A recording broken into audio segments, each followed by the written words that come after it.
Well, aloha, everybody. John Charles with you, Kaiwaza. Welcome back to my channel, and today, something we haven't done in quite a while, 5 months to be exact, which is a Hawaiian record update. This is just an update on Hawaiian records that I have procured and added to my collection and added to the Hawaiian Hi-Fi radio broadcast since the last Hawaiian update video, which was 5 months ago. We are now on video number 303 of my Hawaiian record collection. Wrap your head around that. 303 videos of me talking about Hawaiian records. I mean, how is that even possible? Like 2,700 of them. I did a series. If you have joined, my station more recently and are not aware or whatever, because I don't do them that often now, but I did a series, my Hawaiian record collection, showing every single record and talking about every single record in my Hawaiian record collection, which, as I said, is about like 2,700 records. It's over 300 videos. It's all on a playlist on my channel page, or I'll link a little card up here if you want to just like subscribe to that playlist and get caught up. But yeah, it's been a lifelong passion of mine, Hawaiian records, both the authentic and inauthentic, the real recorded in Hawaii and the crazy stuff that people all over the world did during periods of Hawaiian music popularity, because there have been several, and crazy, what I call SpongeBob SquarePants Hawaiian music, and I love all of it. The good, the bad, the authentic, the inauthentic, love it all, play it all on Hawaiian Hi-Fi Radio, which is my hobby radio station that will be linked below. You can check that out anytime. But these are more recent acquisitions, so just having a little casual chat about them and playing a few samples. That's what we're doing here. The first one, and I should say today, a lot of the artists from the records that I have now to show, not a lot of information on. There have been fairly obscure performers, or there just isn't much information about them online, even though some of them have quite a catalog of recordings, not much information about them. That's definitely the case with the first one we're going to see here. I'm going to assume this gentleman was a French Canadian, but I could be incorrect, because all of his records, I have many of them, are recorded on Canadian labels, mostly in French. But he is or was, I don't know if he's still living, a steel guitarist named Leonard Duquette. And this most recent one I've gotten of his is called, well, I don't know how you'd say it in French, but basically Hawaiian successes or Hawaiian hits by Leonard Duquette.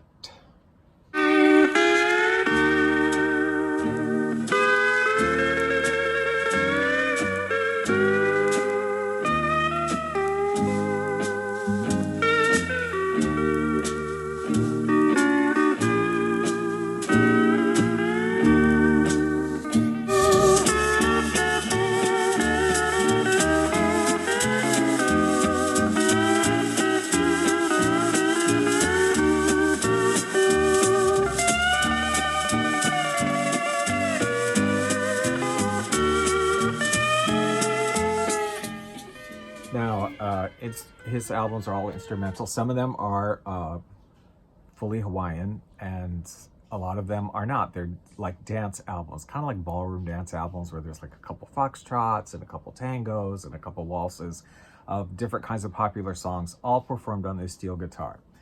And then he did some success or hits albums of covering hits of the day and sort of groovy arrangements, but still on Hawaiian steel guitar. This is one of the actual it's not entirely Hawaiian, but it's pretty much Hawaiian. I was most interested to hear two songs, one of them being this one, which I recognized when I saw this title. They don't exactly have it on there this way, but I'm like, oh, that's got to be There's Nothing to Do in Malakamokalu But Love, which is a great song from the 20s that I only have like maybe one or two other recordings. I've not recorded very often in the LP era, obviously, because it's a very old Tin Pan Alley Hawaiian song. I'm assuming the people that wrote it probably never set, you know, a foot 1,000 miles from a Pacific island. I don't know, but it's a great song. There's nothing else to do in Malakamokulou but love, and he does a great instrumental rendition of it. Really cute. And the other song I was very interested to hear was Dark Moon. Dark Moon, you may or may not know this song if you know easy listening music, but Dark Moon was initially conceived of or written to be a rock song. And whoever recorded it, I don't remember first, they didn't like it. The people that recorded it and the artists were like, and the kind of folksy, more country singer, Bonnie Guitare, said she wanted to do it and she would give up royalties or her share of it to do it because she really thought it would be a country hit. And she recorded it and it did become a country hit. And Gail Storm did a version right after that that also was a hit. And then it was covered by a lot of artists after that. Somewhere along the way, I don't know where, I don't know the story behind it, but somewhere along the way, Dark Moon became a song that Hawaiian artists would do every so often. So there are several Hawaiian versions of Dark Moon. The Rodriguez sisters particularly did a really beautiful one. But yeah, it works very well as a Hawaiian, romantic Hawaiian song, Dark Moon, and his version of it is nice. It's okay. It's not like super amazing or whatever. Like Malakamokulou is hot on this album. That's hot. But yeah, don't know much about him, but I have about, I don't know how many records of his do I have? Probably 10 or 12. He did a few more than that. There's a few I haven't come across, but this is one of the few. Leonard Duquette. Next up, we have a local artist born and raised here in Wahiawa, Hawaii, on this island, Oahu. He just passed away, actually, earlier this year at 92 years of age, so like quite a long, fulfilling life. Renee Paulo was his name. He's a classically trained pianist. He studied at Juilliard, but really became known in the jazz area and in Hawaiian music, both, because he recorded quite a bit of both. He did labels, he recorded for several local labels here, and he also did some recording for some national labels. Liberty, I particularly, what are the two ones in Liberty that are so good? Black Sand and, I can't remember the name of the other one. I think the subtitle, Liberty, I particularly, what are the two ones in Liberty that are so good? Black Sand and, I can't remember the name of the other one. I think the subtitle is Polite Jazz from Hawaii, but I can't remember what the main title. But both of those, wow, they're so good. Like if you like Martin Denny, kind of jazzy Hawaiian cocktail-y music, those two records, fabulous. You'll love them. This one, I think I've seen it around and I never got it anywhere because I thought, oh, it's like reissued stuff. It's like compilation, I already have it, so I never really got it. And then I saw it somewhere. It's like going through Discogs or something, somewhere, or eBay. Maybe I saw it on eBay and was looking at it and going, wait a minute, I don't think this is a compilation. Some of these songs he's already recorded, but some of them he hadn't. It's called For Two in Love, and it's on an obscure label called Americana, which I couldn't even find on Discogs. I had to make an entry for it. There were other Americana records, but none that were this label with this image and Americana records produced by Phono Record Management, Los Angeles, California. None of them were that. So I don't know how many records this company did, and I don't know how they got a hold of these recordings or whether they actually recorded them or Renee Paulo recorded them and then they sort of had them around and it was like sort of a private thing, pressing he arranged with these people. I don't know what the story is here, but it's a very, very beautiful, very tasteful album. It's about half Hawaiian songs and half kind of easy listening music. He is a pianist, if I didn't say that, piano player. And these are all piano fronted by a full, lovely orchestra. So, very good production on this. As I said, about half the songs are Hawaiian. A couple of them he had recorded previously on other labels, but they're not these versions. These are really even better versions, really nice, with an orchestra behind them, very nicely produced. Kawohiko Kapolani, Muda Manakura, Love Song of Kalua. But I think the song that's kind of the most interesting to me was his take on The Girl from Ipanema, which is really a classic, not Hawaiian, but whatever. You know, everybody has a version of that, and it's, of course, a huge bossa nova hit. However, his rendition here is almost, I would say, a bolero. It's like a bolero. It kind of dun, dun, dun, dun, dun. It kind of builds, you know. It's a great version, very unusual. I really dig it.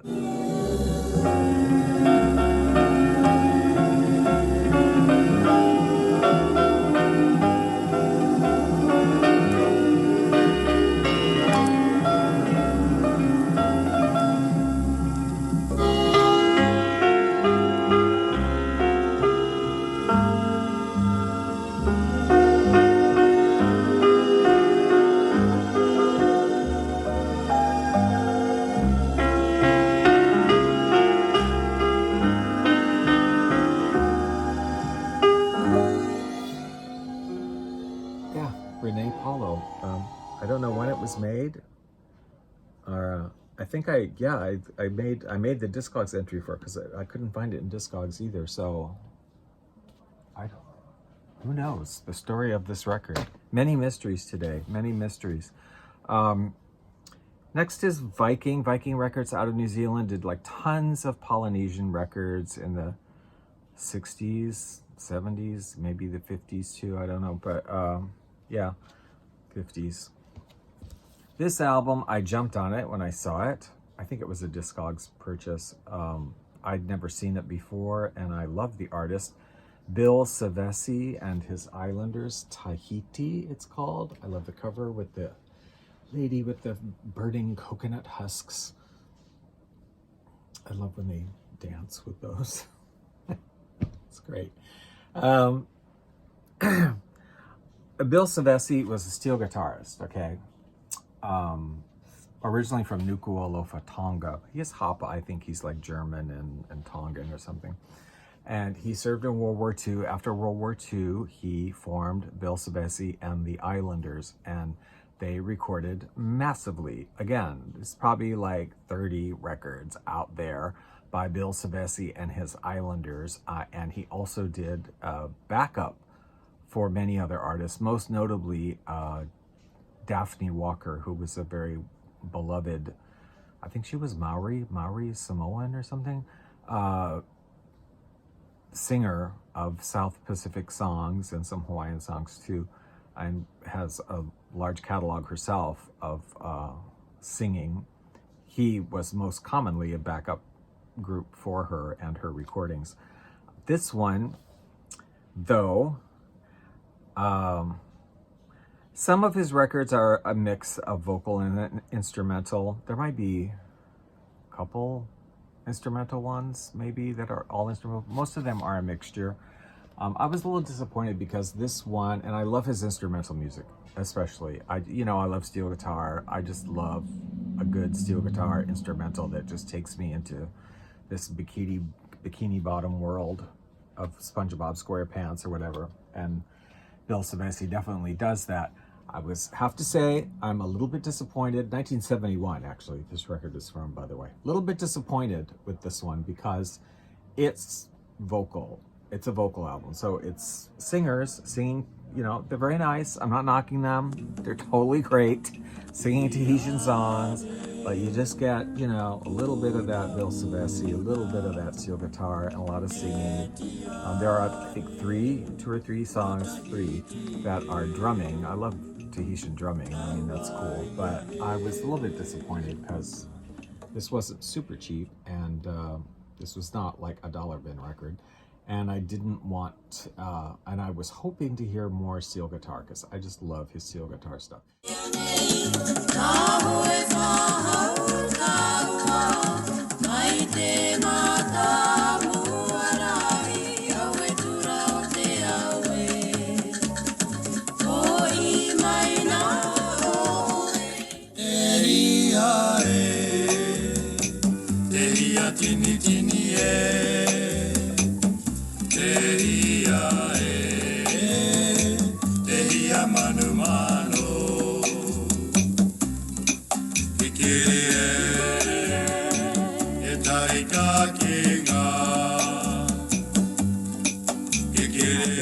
Sevesi, the other one that recorded a lot on Viking, was reissued some in the States. That was a steel guitarist I really enjoy, is Bill Wolfgram. And they knew each other, I guess. I love both of them. But yeah, it's okay. And if you like the vocal stuff, go ahead and get this. If you're really just attracted more to the instrumental Bill Savesi stuff, I would pass on this record because there's nothing there. There's very little there. Okay. Yorana, everyone. Escape all the fake news and craziness and insane things happening and travel back to a more simpler time, a more beautiful place, a more lovely existence. Join me as we listen to Hawaiian Hi-Fi Radio on Live365.com, where our DJ, Kaiwaza, is spinning his personal collection of over 2,700 vintage Hawaiian and island-inspired records. That's right, vinyl records. You'll never hear anything quite like it anywhere else. The most beautiful, soothing, relaxing Hawaiian records, all day, all night. And every Wednesday, a special feature, Krakatoa Leisure Hour, all day, Wednesday and Wednesday night, featuring exotic sounds, exotic vintage sounds for the Tiki Bar. Why don't you come on over to Hawaiian Hi-Fi Radio? Let's have a Mai Tai together. The link is in the description box below. Just click on that, and it will take you directly to a vintage Hawaiian paradise. Hawaiian Hi-Fi Radio.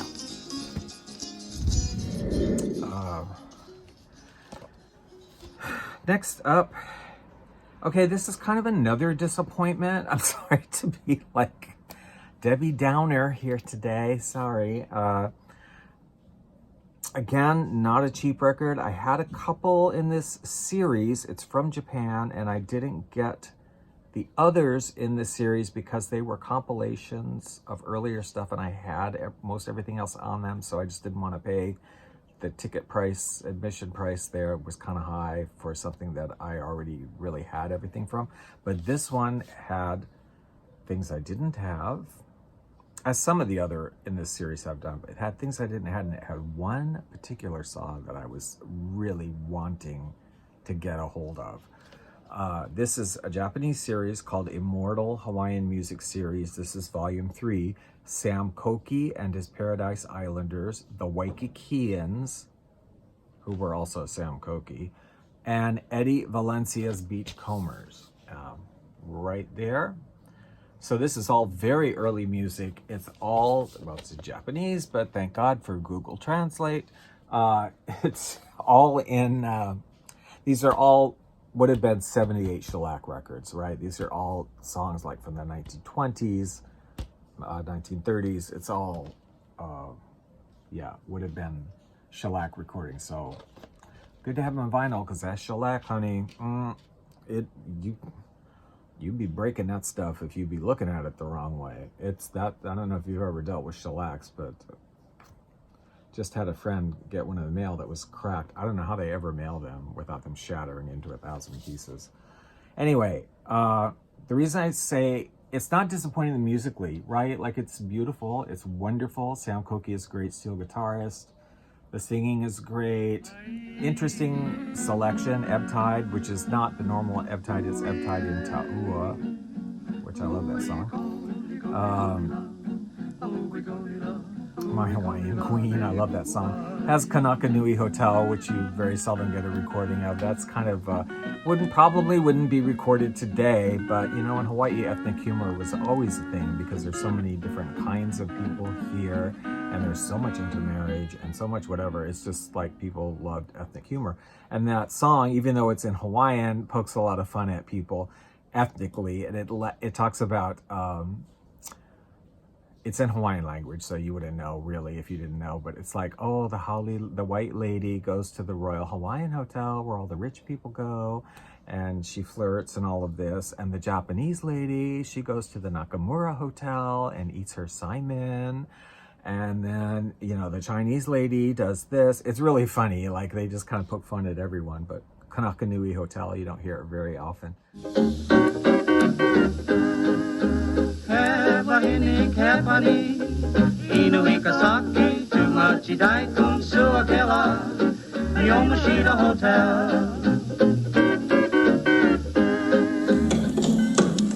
Lava o Mauna Kea, hey Yamai, Hawaii no Kaoi.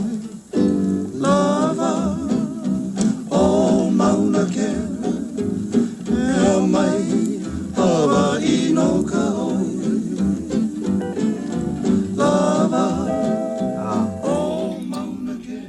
What I wanted, though, on here, there's song number 3. It says, it's strange, I admit. It says lava and lover. Lava, what does it say? Lava and lava on the leva, right?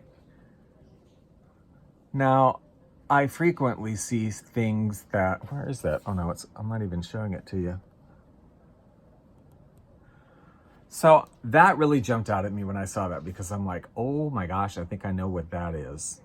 I think that's the R. Alex Anderson song, I Had to Love Her and Leave Her on the Lava, which, again, is a song you never, ever come across. I only have one recording of it, and it was done by kind of a comedy group, so they're really funny doing it. R. Alex Anderson wrote like tons of Hawaiian and Hapahawi, what they call Hapahawi, half English, half Hawaiian songs, most notably Lovely Hula Hands. That's a real famous one. But he wrote a bunch of other ones, Kaka'd Miro, Kauna Kakai, and many others. I Had to Love Her and Leave Her on the Lava is another one that probably didn't really stand the test of time too well.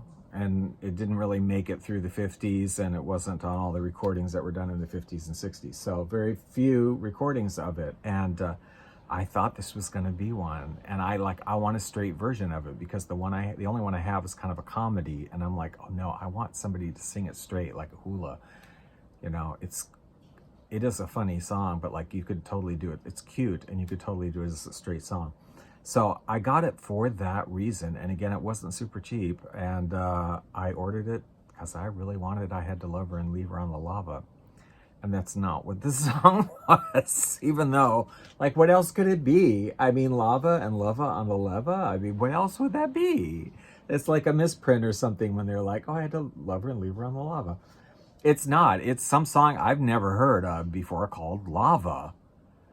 It's good. Like, I like the song, Lava. It's cool. I'm happy to have it. It's all good. But I'm just like, that's not I Had to Love Her and Leave Her on the Lava. That's what I thought I was going to be getting. But so the search continues. The search continues for these important things, like getting a straight version of I Had to Love Her and Leave Her on the Lava. Next record, I better get moving. We are never going to get through this. Vacance de Tahiti. Actually, a Japanese record from Paz Miyazaki and his Coney Islanders. You gotta love that, the Coney Islanders.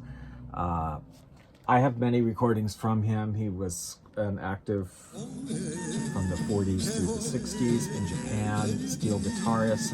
He formed this group after the war and recorded many, many albums. Now, this is a mix of instrumental and vocal music.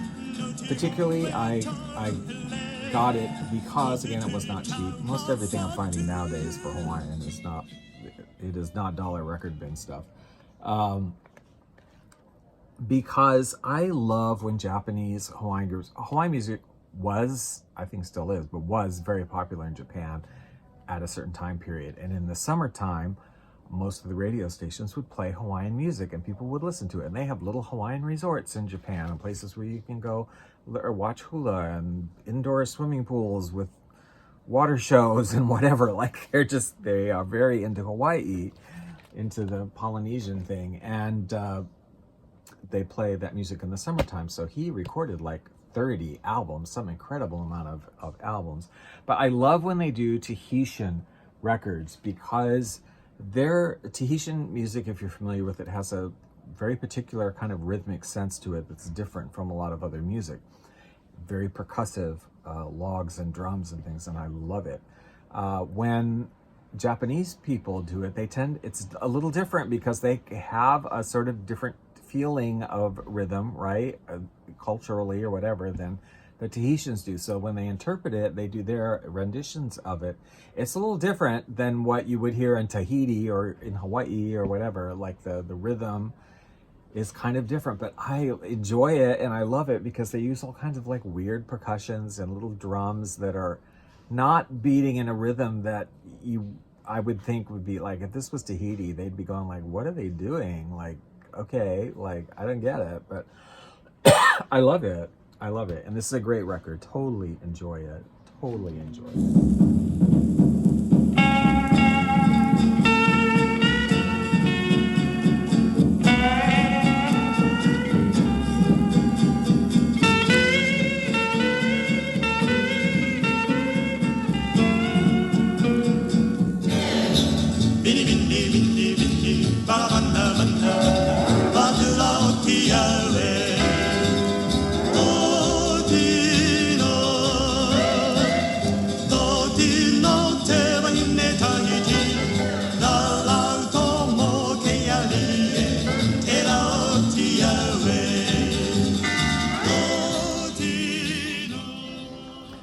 This one quickly, not a lot to say. Again, I don't even know who the artists are.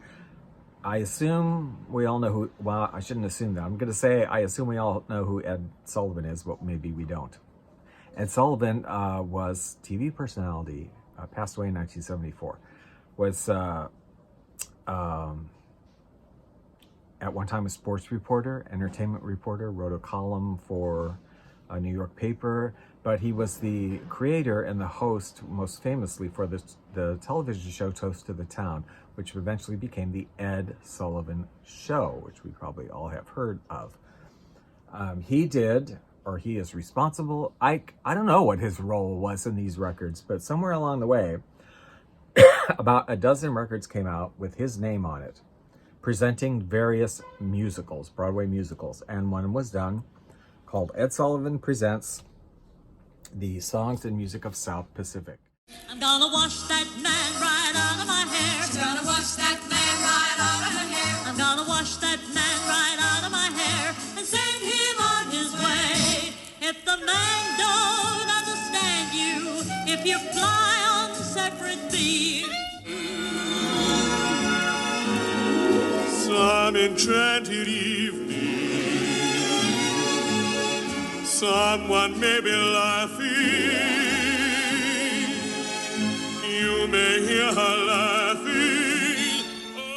Now we know I have sort of a sub collection really of South Pacific soundtracks. I'm not even that crazy about the music from South Pacific, but I don't know. It was one of the most successful, if not the most successful, Broadway musicals of all time.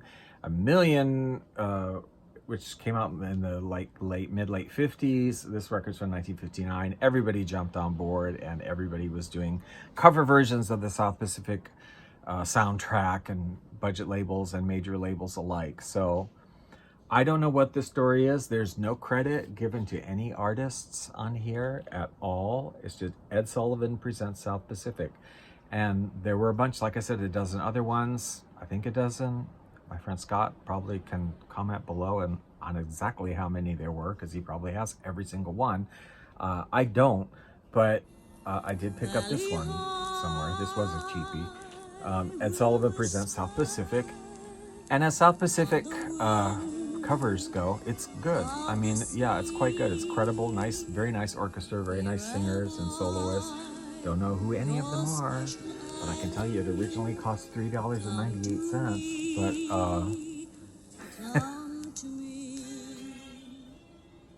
yeah, as South Pacific covers go, it's a good one. I don't know whether Ed Sullivan had anything to do with these records, whether he was like, I think I should put out a bunch of musical things. I love musicals. Or whether somebody else was like, hey hey, we got a hold of all these soundtrack recordings from somewhere. Let's stick your name on them and sell them. I don't know whether they sold these as a set or... It says try these records in your home, and if you don't agree, they compare in quality with $3.98 records. You may return the records and your purchase price will be cheerfully refunded. So I don't know, maybe this was for the National Academy Record Club recording. Okay, so I guess it was like part of a record club that you had a subscription to or something. I don't know. Somebody should do a video on this series. I won't name names, but they know who they are. All right. Finally, and my favorite, I have to say, this is probably my favorite, Total Blind Buy. Had no idea who this person was. It's a CD, not a record. It's from 2008. Never heard of the person, never heard of the artist. I just said, okay, it's like French. Is it French? Is it French Canadian? I don't even know that. Does it even say? It doesn't even say whether it's from France or Canada. You know, Quebec. But steel guitarist. I tried it totally blind. Don't know who this guy is. There's freaking nothing about him online. Absolutely nothing. Fabulous. Fabulous recording. I mean, it is a visit to Bikini Bottom, SpongeBob SquarePants. If you like the Waikikis, you know, if you like the Waikiki Beach Boys, if you like any of those kind of, you know, Billy Muir, you're gonna freaking love this if you come across it. Stefan Salman interprets Hawaiian guitar hits or hits on the Hawaiian guitar or something like that.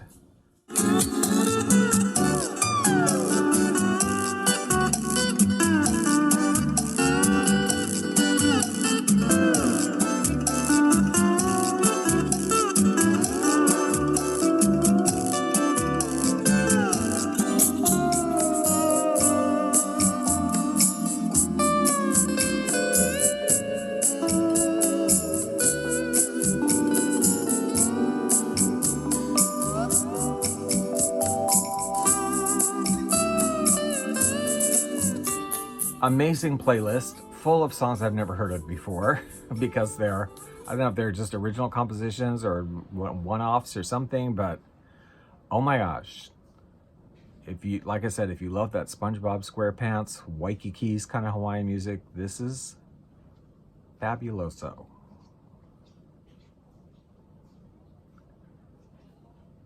I mean, let's get real for 30 seconds. How much do I love this? A lot. A lot. 2008, don't know a thing about him. Loving it. Okay, that's it. I hope you enjoyed that. That was certainly long enough. That catches us up to date. Video number 303 on my Hawaiian record collection. I hope you enjoyed that. Please subscribe if you want to see more. I'm doing a lot of easy listening music now because I also have an easy listening station, Moody Mood Music. So if you're subscribed to my channel, you'll see currently more stuff about easy listening records coming out. Cheap Lounge, which is just kind of what this is, and just music excerpt videos to show little pieces of it. So if you're into that, check that out too. Subscribe and click that little notification bell so you can, you know it. Like, I'm in Hawaii, so my videos kind of probably upload at like, God only knows where you are, 3 in the morning or something, your little bell will go off. So anyway, thank you for watching. And yeah, any comments, leave any comments below if you have these artists or interested in anything or have anything to contribute about these albums or artists, let me know. I'd be happy to hear from you. And thank you guys. Take care.